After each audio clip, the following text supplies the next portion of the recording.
I'm willing to bet you're making at least 3 of these mistakes right now, and one of them could cost you your entire grade boundary. Let's be honest for a second. Most students don't lose marks in Macbeth because they haven't revised. They lose marks because they are making the same mistakes over and over again. And the frustrating part is that most of these mistakes are completely avoidable. I've marked hundreds of Macbeth essays over the years, and today I'm going to show you the 10 mistakes that repeatedly stop students getting to the grades they're capable of getting. Whether you're aiming for a grade 4, grade 7, or a grade 9, fixing these mistakes could make an immediate difference. I often hear students say things like, "Miss, I knew the play, I revised all the quotes, I thought the essay went well," and yet their marks don't reflect that. The reason is that GCSE English Literature isn't a test on how much Macbeth you know. It's a test of how well you can analyse Macbeth. Think about it this way. Every student in the exam hall knows Duncan gets murdered.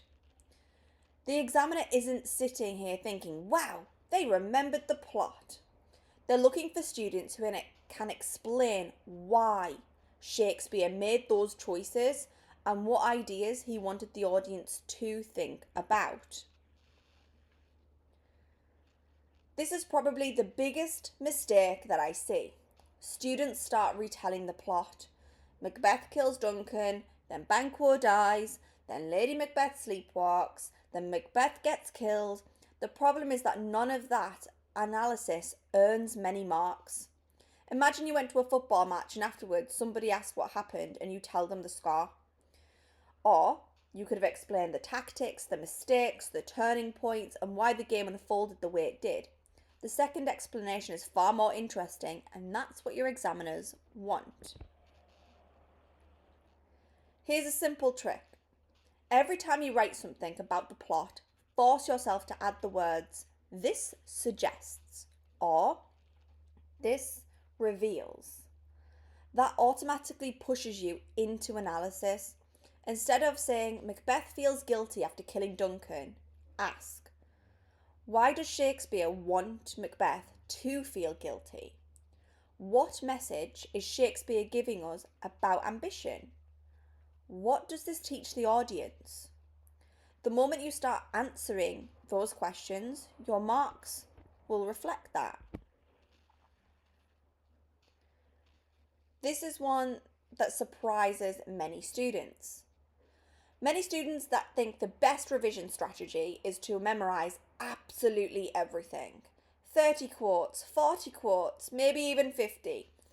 But then they walk into the exam and their brain says, "Nope, we're not remembering any of that today." The reality is the examiners would much rather see 10 quotes analysed brilliantly than 30 quotes analysed badly.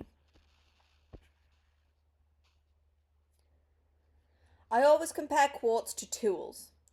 If I gave you a toolbox with 50 tools you'd never used before, that's not very helpful. But if you know exactly how to use these 10 tools, suddenly you can build almost anything. For example, look at vaulting ambition. That quote links to ambition, power, the tragic hero, Macbeth's downfall, fate.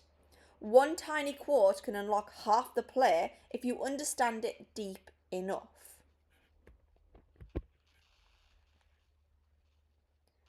Students tend to make one of two mistakes. Either they completely ignore context, or they throw context everywhere. Sometimes I'll read an essay where every paragraph randomly mentions King James, or the gunpowder plot, or the divine right of kings, or witchcraft. But they never really connect it to the point being made. And that's not context, that's just name dropping, or dropping facts that you remember. The best context feels invisible. It becomes part of your analysis. Think of it as further proof for the points that you're trying to say. So, for example, don't just say Jacobean people believed in the divine right of kings.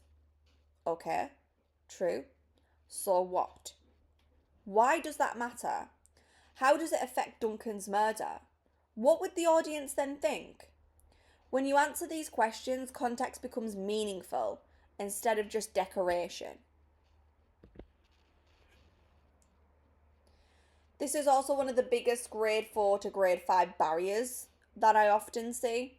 So students will write, this is a metaphor, this is alliteration, this is personification. And then they just stop. And then just keep talking about something else. And that's a bit like walking into an art gallery and saying, that's paint, there's a painting. Yes, we know. But it's your job to tell me, why does that matter? Why do I have a metaphor? What's the point of this? I guess my favourite question in English literature is why.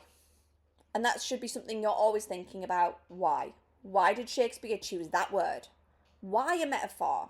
Why not something else? Why present Macbeth in that way here? Whenever you find yourself identifying a technique, immediately ask, why? That single question will often take students up multiple grade boundaries.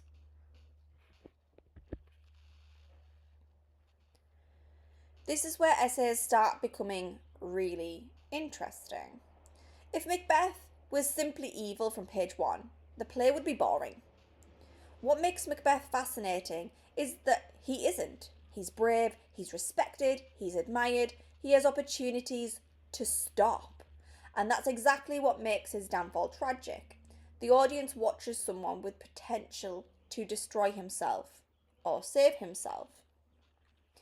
Just talking about how Macbeth is a pure evil villain from the start isn't what we're looking for. Now, grades 7, 8 and 9 essays nearly always acknowledge complexity. So instead of saying, Macbeth is evil, try, Macbeth is both ambitious, fearful, and guilt-ridden. Notice how it sounds much more sophisticated than he's a bad person. Real people are complicated, and Shakespeare knew that, and your essay should reflect this. A character isn't a photograph, it's a journey we watch. One of the easiest ways to access higher marks is to show how a character changes over time. Ask yourself, how is Macbeth different at the end compared to the beginning or even the middle of the play? How is Lady Macbeth different? How has their relationship changed? Those questions will push your essay beyond just basic analysis, and it's important to take a look at people's character development for each one of the main characters. It'll help further develop your understanding of the play itself. So think of Macbeth's story as a downward staircase. Every step takes him further away from the honourable, brave soldier we met at the beginning. What's tragic isn't simply that he dies, it's that he loses himself long before he lost his life. By Act 5, he's achieved everything he wanted. The throne, power, status, but he's completely miserable. That's Shakespeare's warning about unchecked ambition. I'm going to save you some time here. Most introductions are way too long. Students often spend 5-10 minutes writing something that earns really no valid marks. The examiner already knows Shakespeare wrote Macbeth. So get to the point. Your introduction, it's your first impression. It should immediately tell me what you're going to talk about in this essay. It doesn't need to be overly dramatic. It doesn't need to be huge. It just needs to get to the point. So think of your introduction as your thesis statement. It's the answers to the question. If the question, for example, is about ambition, tell me immediately what Shakespeare is saying about ambition. Nice and clear, nice and confident, nice and direct. That's all we need. Your marks come through your analysis that follows. It needs to be argument-led, not generic.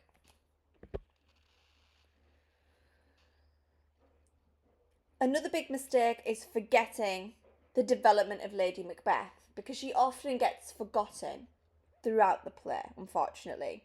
So Lady Macbeth is very well remembered from Act 1.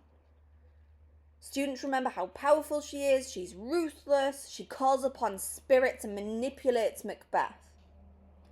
And then, what happens to her? A lot of students forget, but Shakespeare doesn't. In many ways, Lady Macbeth's downfall is just as important as Macbeth. We have the Act 1 dominant, ruthless, fearless, manipulative. By Act 2 and 3, her control on Macbeth is slipping. And by Act 5, she is completely destroyed by guilt. If every Macbeth essay only also talked about ambition, they all start sounding exactly the same.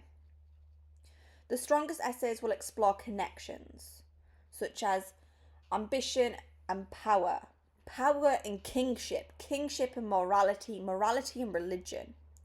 The more links you can make, the more sophisticated your analysis can become. Remember, Macbeth is far more than just ambition. Ambition is the thing we think of first because it's the overriding theme, but there is so much more to this play. Another huge mistake students give is just dumping their knowledge, and this often happens when we panic. You start writing everything you know, every quote, context point, theme, and suddenly you're answering the Macbeth essay you wanted instead of the one that's actually on the paper.